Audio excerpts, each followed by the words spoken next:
When future generations turn to the history of the 20th century, one figure will tower above all: Winston Churchill, the man who was ever in the vanguard of those who sought a better world.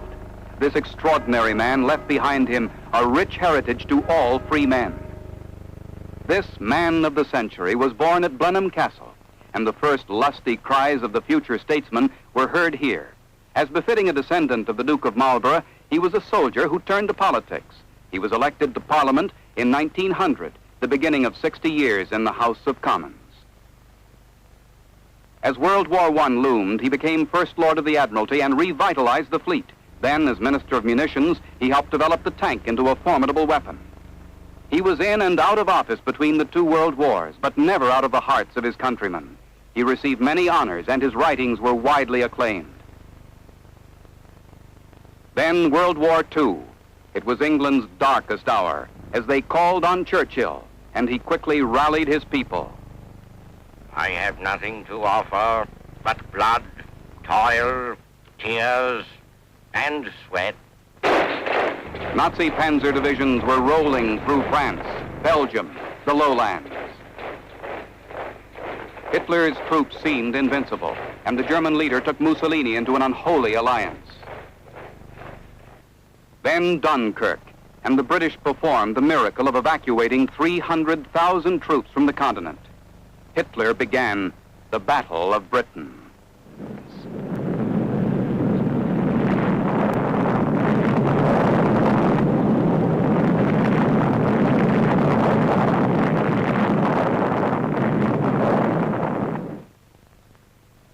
And with the British Empire around us, we shall fight on, unconquerable.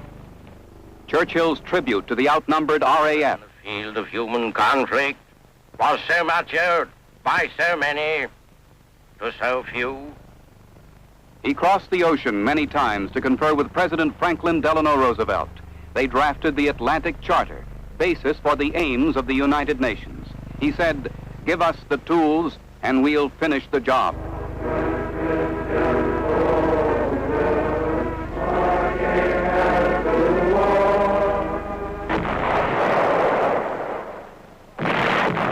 The war mounted in intensity. The Nazis were driven back in North Africa. The tide of battle was slowly turning. When a front was secured, Churchill was on the scene with words of inspiration and encouragement for the troops, with new promises of a victory complete and total. With Pearl Harbor, Britain and the United States became allies. I cannot help reflecting that if my father had been American and my mother British, instead of the other way around, I might have got here on my own.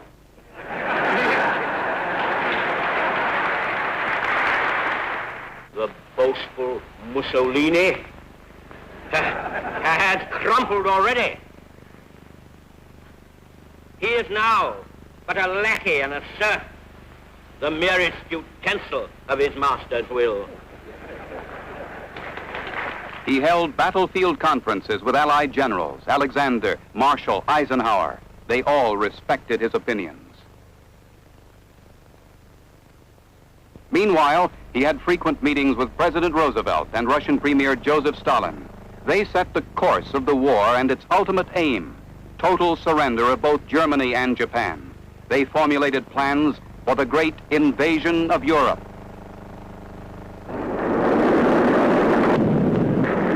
Man's mightiest feat of war.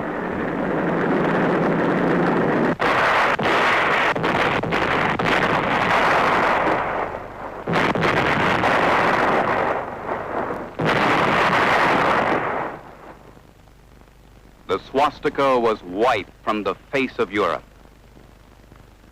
Again, Winston Churchill followed the troops crossing the Channel to set foot in Europe once more. As Allied armies fanned out over Europe, he joined an armored unit to cross the Rhine River. Paris liberated, and the architect of victory rode in triumph, truly his finest hour. Then VE Day, and he stood proudly beside his king, a man of destiny. When he celebrated his 80th birthday, he was again Prime Minister. He was host to Queen Elizabeth at number 10 Downing Street before tendering his resignation and retiring to his home at Hyde Park Gate, where he celebrated with his beloved Clementine. Now Sir Winston Churchill, he had been made a Knight of the Garter by the Queen. In his sunset years, he remained the same extraordinary figure. These last pictures of Sir Winston on his 90th birthday, body frail, but the spirit still flamed brightly. Britain and the world mourned when death came in his 91st year. His country bestowed the highest honors ever accorded a commoner. His body lay in state for 3 days in Westminster Hall. Only the Union Jack and the Order of the Garter shroud his coffin. Soldier, statesman, author, Nobel Prize winner, honorary U.S. citizen.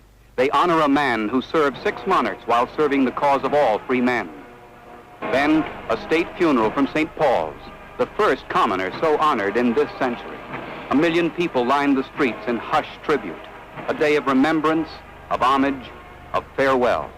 Dignitaries from 112 nations joined Queen Elizabeth. With the Prince of Wales and Prince Philip, she was the first British monarch to attend the funeral of a commoner.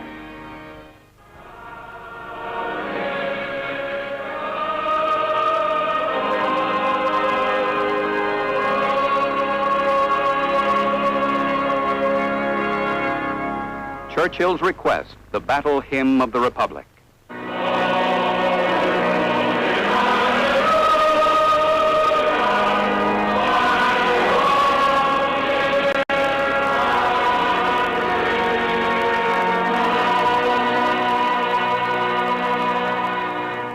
It was a short and simple service. From here, Sir Winston was taken to the River Thames for the trip home to Blaydon, where he will rest beside his father and his American mother. Here ended public homage. Only his family accompanied him to his final rest, saying farewell for the royal family, kings and queens, prime ministers and presidents, dukes and princesses. The shining image that was Winston Churchill, man and statesman, forever history.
Auch Gast der britischen Königin.